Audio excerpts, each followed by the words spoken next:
The angel stood over Jerusalem with a drawn sword. Below him, 70,000 corpses already scattered across the land, 3 days of death, and the blade was still raised, ready to destroy the city itself. Then God said, "Stop," right there, on that exact spot, where centuries later Solomon would build the temple. But to understand how Israel reached this moment, you need to go back 9 months and 20 days, to a single command that seemed harmless, a king counting his own people, and a punishment so severe that it remains the most devastating divine judgment ever recorded against Israel in a single event. David was at the absolute height of his power, 40 years of reign, a unified kingdom stretching from the borders of Egypt to the Euphrates. He had taken a fractured collection of tribes and forged them into the most powerful nation in the region. The Philistines, who had terrorized Israel for generations, were now vassals paying tribute. The Moabites had been crushed, the Ammonites defeated. The Arameans pushed back beyond Damascus. Inside his palace of cedar, David sat on a throne that seemed unshakable. The Ark of the Covenant rested in Jerusalem, the city he had personally conquered from the Jebusites. God had promised him an eternal dynasty. His sons would rule after him. His lineage would never end. By every measure available to ancient kings, David had succeeded beyond what any Israelite leader had ever achieved. And David had already survived sins that should have destroyed him completely. The affair with Bathsheba was not a moment of weakness. It was a calculated sequence of decisions, each one worse than the last. David saw her bathing from his rooftop. He sent messengers to find out who she was. He learned she was married to Uriah the Hittite, one of his own elite warriors, a member of the 30, the most honored fighting men in the kingdom. And knowing all of this, David sent for her anyway. She came to the palace. The king took her to his bed. She returned home. Weeks later, a message arrived. She was pregnant. David's first instinct was not confession, it was cover-up. He sent orders to the front lines. Bring Uriah home from the siege of Rabbah. Let him report on the battle. Let him sleep in his own house with his own wife. When the child arrived months later, everyone would assume it was Uriah's. The plan was elegant, simple, and it failed completely. Uriah came to Jerusalem. He met with David. He gave his report. David sent him home with gifts of food from the royal table, expecting the soldier to enjoy a night with his wife after months away at war. Uriah never went home. He slept at the entrance to the palace with the other servants. When David asked why, Uriah's answer exposed the moral chasm between the king and the soldier. The Ark and Israel and Judah are staying in tents, and my commander Joab and my lord's men are camped in the open country. How could I go to my house to eat and drink and make love to my wife? As surely as you live, I will not do such a thing. David kept trying. He invited Uriah to dinner, got him drunk, sent him home again. Uriah still refused to go to his own bed. The soldier's integrity was incorruptible, so David chose murder. He wrote a letter to Joab, his commander in the field. The letter contained instructions that amounted to a death warrant. Put Uriah out in front, where the fighting is fiercest. Then withdraw from him, so he will be struck down and die. And David sent the letter by Uriah's own hand. The soldier carried his own death sentence without knowing it. Joab followed orders. He positioned Uriah near the wall of Rabbah, where the defenders' archers had clear shots. When the attack came, the army pulled back. Uriah stood exposed. The arrows found him. He died along with several other soldiers, collateral damage in the king's scheme. The messenger returned to David with the casualty report. When he mentioned Uriah's death, David's response was chillingly casual. The sword devours one as well as another. Tell Joab not to let this upset him. Bathsheba mourned her husband. When the mourning period ended, David brought her to the palace. She became his wife. She gave birth to the son. The cover-up appeared complete. The king had gotten away with adultery, deception, and murder, except God had watched everything. The prophet Nathan arrived at court with what seemed like a legal case. A rich man with vast flocks had stolen the only lamb of a poor man, a lamb that was like a daughter to the poor family, and slaughtered it to feed a guest. David erupted in righteous fury. As surely as the Lord lives, the man who did this must die. He must pay for that lamb 4 times over. Nathan's response shattered the king's self-deception. You are the man. The prophet laid out the indictment in God's own words. Everything David had, God had given him. The kingdom, the palace, the wives of Saul. If that had been too little, God would have given more. But David had despised the word of the Lord by doing what was evil in his eyes. He had struck down Uriah with the sword of the Ammonites. He had taken Uriah's wife as his own. The consequences would be severe. The sword would never depart from David's house. Calamity would rise from within his own family. His own wives would be given to another man in broad daylight. What David had done in secret would be done to him openly.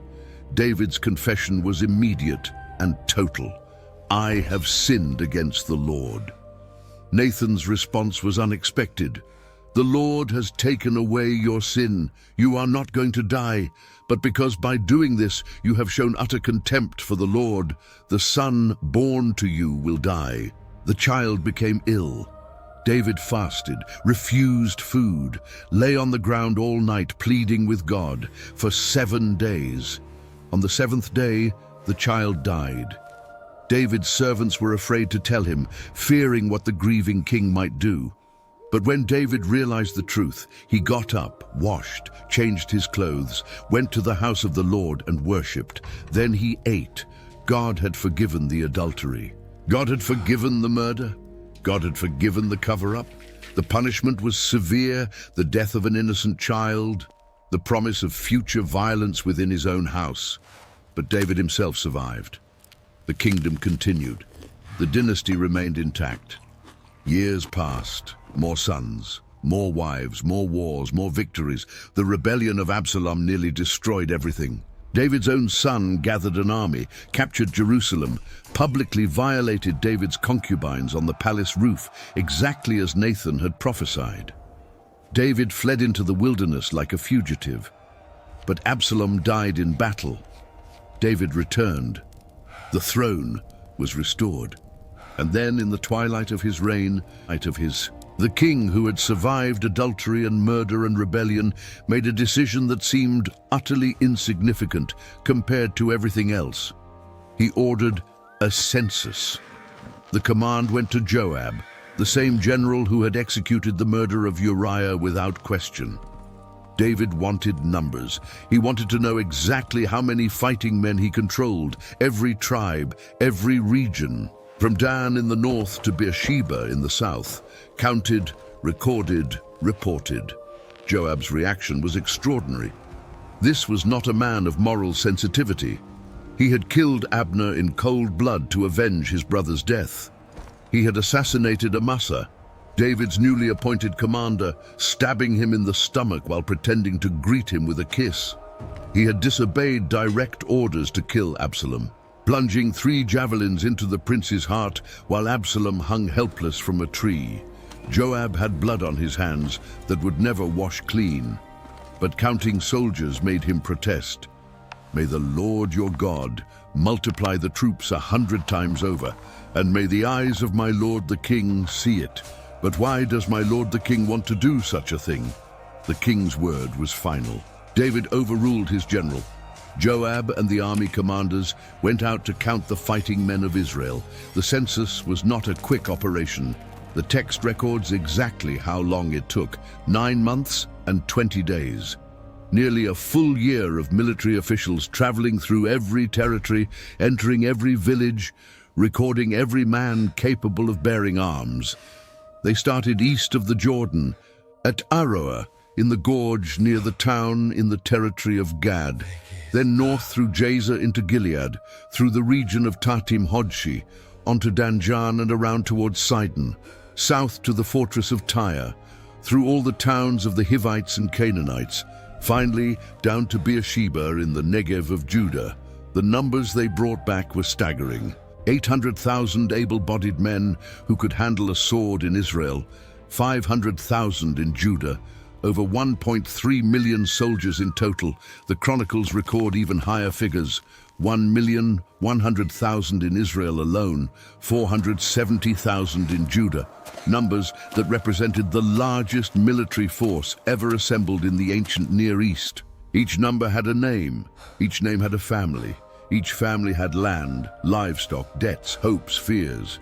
The census transformed individuals into statistics. It converted human beings into military assets. It quantified David's power in a way that could be written on scrolls and studied and admired. And then the weight of what he had done hit him. 2 Samuel says David was conscience-stricken after he had counted the fighting men. Something felt wrong. The king, who had ignored his conscience while plotting Uriah's murder, now felt conviction over a counting exercise. He confessed to God in the night, "I have sinned greatly in what I have done. Now, Lord, I beg you, take away the guilt of your servant. I have done a very foolish thing." The confession came too late to prevent what was coming. The next morning, before David even woke up, the word of the Lord came to the prophet Gad, David's seer. "Go and tell David, this is what the Lord says. I am giving you 3 options. Choose one of them for me to carry out against you." Gad went to the king with the verdict, not whether punishment would come. That was already decided. The choice was only about the form. Option 1. 3 years of famine in the land. Other translations say 7 years, following the Greek Septuagint. Either way, years of failed harvests. The rains would stop, the crops would wither, the livestock would die from lack of grazing. Families would watch their grain stores empty, children would grow thin, the elderly would waste away first. Then the weak, then the strong. Starvation is not quick, it is slow, grinding, relentless. Option 2, 3 months of fleeing from your enemies while they pursue you. David, the warrior king who had never lost a major battle, would become a fugitive again. Enemy armies would invade, cities would fall.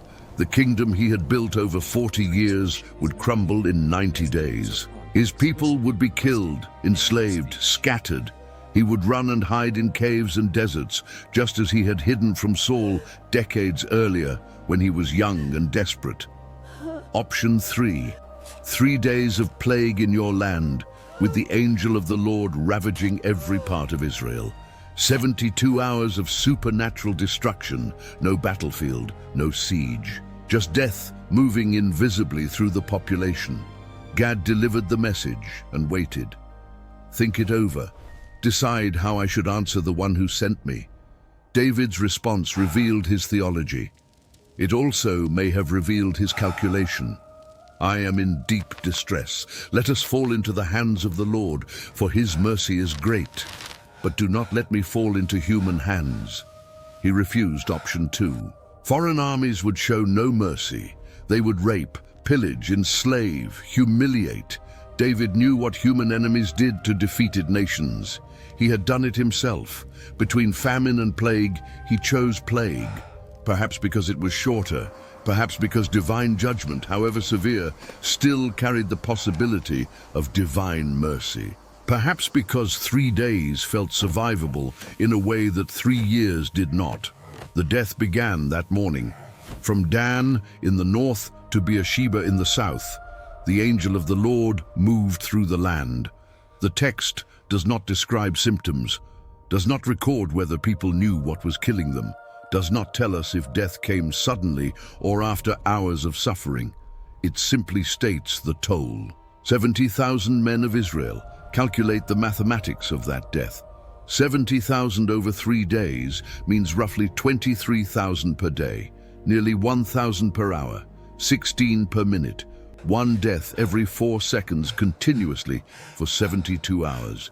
And the text specifies men. The number may not include women and children. The actual death toll could have been higher. Families shattered, households wiped out, villages that lost half their population in a single afternoon.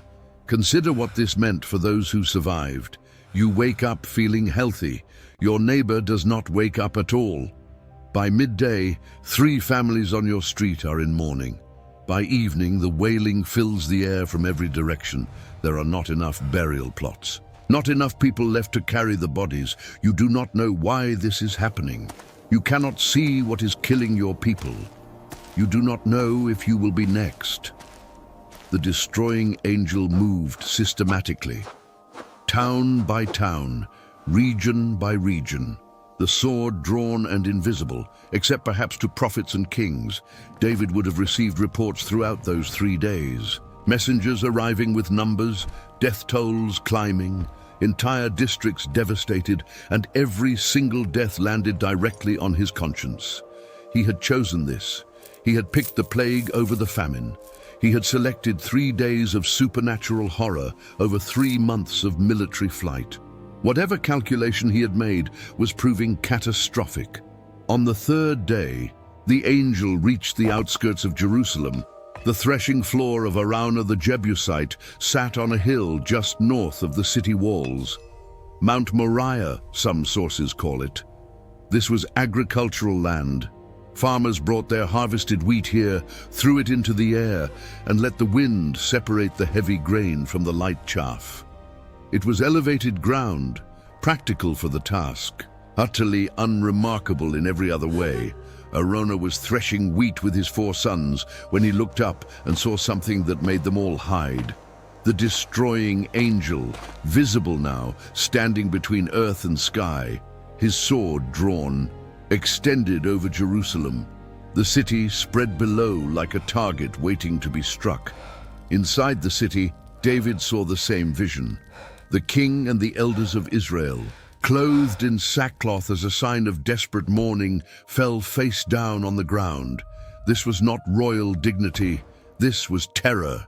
Jerusalem held everything: the Ark of the Covenant, the tabernacle, the palace, the priests, the center of worship and government for all Israel. Everything David had built, everything David loved, all of it within range of the angel's blade. And David broke completely. He cried out to God with the most honest prayer recorded in his story.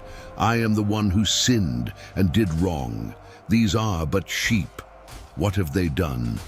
Let your hand fall on me and my family, but do not let this plague remain on your people. The confession was total, no excuses, no justifications. The king who had counted his people now begged to bear the punishment alone. The man who wanted to quantify his strength now prostrated himself in absolute weakness. God responded through Gad, the prophet. Go up and build an altar to the Lord on the threshing floor of Araunah the Jebusite. David went immediately. Araunah saw the king coming with his servants and hurried out, bowing face to the ground. When David explained what he needed, Araunah offered everything freely. Take it, let my lord the king do whatever pleases him. Here are oxen for the burnt offering. Here are threshing sledges and ox yokes for the wood. David refused the gift. No, I insist on paying you for it. I will not sacrifice to the Lord my God burnt offerings that cost me nothing. He paid 50 shekels of silver for the threshing floor and the oxen. Some sources suggest a larger purchase later. 600 shekels of gold for the entire site when David realized its significance.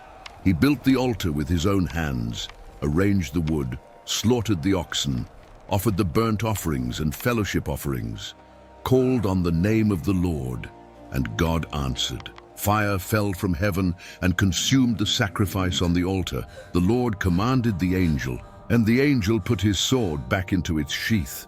The plague stopped. The dying ended. Jerusalem was spared. The angel stood down. But 70,000 were already gone. 70,000 families destroyed. 70,000 names erased. 3 days of judgment that left scars across the entire nation. And the question remains, why? What made counting soldiers so catastrophic when adultery and murder had been forgiven? The text itself seems uncertain, or perhaps deliberately ambiguous. 2 Samuel opens this chapter by saying the anger of the Lord burned against Israel. and he incited David against them, saying, "Go and take a census." First Chronicles records the same event differently. Satan rose up against Israel and incited David to take a census. The same event, two different instigators recorded in Scripture, God or Satan. The discrepancy has been debated for 3,000 years. Some scholars argue David's sin was pride, pure, undiluted arrogance. He wanted to admire his own military strength, to quantify his power, to trust in numbers rather than in God. The census represented a fundamental shift in David's heart, from faith to calculation, from dependence on divine protection to reliance on human resources. Consider the contrast. When David faced Goliath as a teenager, he refused Saul's armor. He approached the giant with a sling and 5 stones and the absolute confidence that the Lord who delivered him from lions and bears would deliver him from the Philistine. He did not count his advantages. He trusted his God. 40 years later, that same man wanted every soldier numbered, every asset catalogued, every resource quantified. The shepherd boy who trusted God had become the king who trusted armies. Others point to possible taxation or conscription motives. Ancient censuses were never just about information. They preceded military drafts, labor levies, tax collection. Perhaps David was planning something the text does not record. Perhaps he intended to burden his people with new obligations, to militarize them beyond what God intended, to transform free Israelites into resources to be exploited.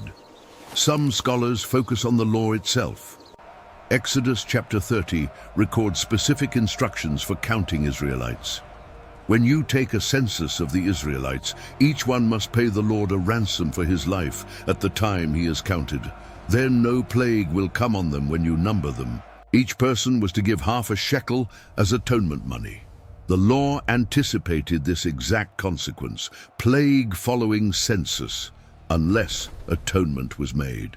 Perhaps David counted without covering, perhaps he enumerated without offering the required ransom. Perhaps his sin was procedural as much as attitudinal.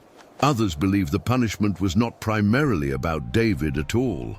The text says, God was already angry with Israel before the census happened. Perhaps the nation had accumulated sins that demanded judgment.